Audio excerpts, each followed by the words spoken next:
Armes chimiques, une réunion spéciale de l'OIAC aux Pays-Bas. Un inspecteur de l'OIAC avec ses valises de travail sur les lieux de l'attaque chimique sur l'ex-espion russe Sergueï Skripal.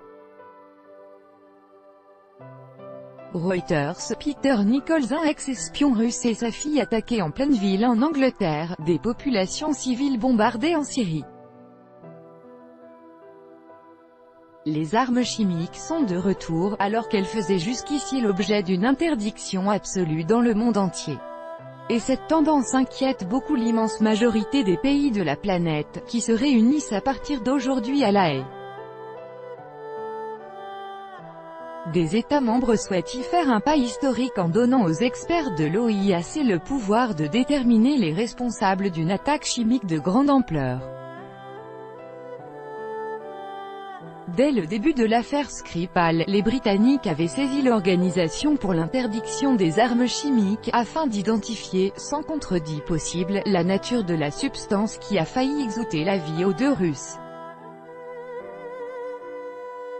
Les experts de l'OIAC n'ont pas tardé à isoler le Novichok, un incapacitant nerveux redoutable, mis au point dans les laboratoires militaires soviétiques.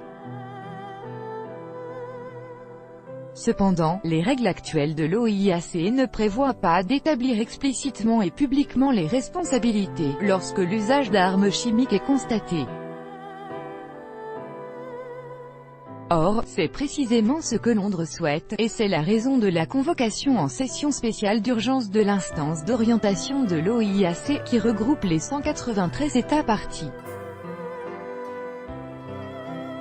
D'après son directeur général Ahmet Uzumcu, l'OIAC est techniquement capable d'identifier les responsables d'une attaque à l'arme chimique.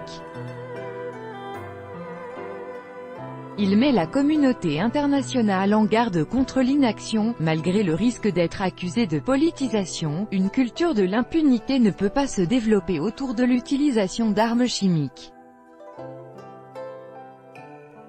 Relire « Armes chimiques » pour mieux comprendre l'OIAC et sa mission en Syrie. Ce n'est toutefois sans doute pas encore ici que Moscou sera officiellement montré du doigt, alors que, pour beaucoup, les Russes ont aussi une part de responsabilité dans les attaques au chlore et au gaz sarin en Syrie.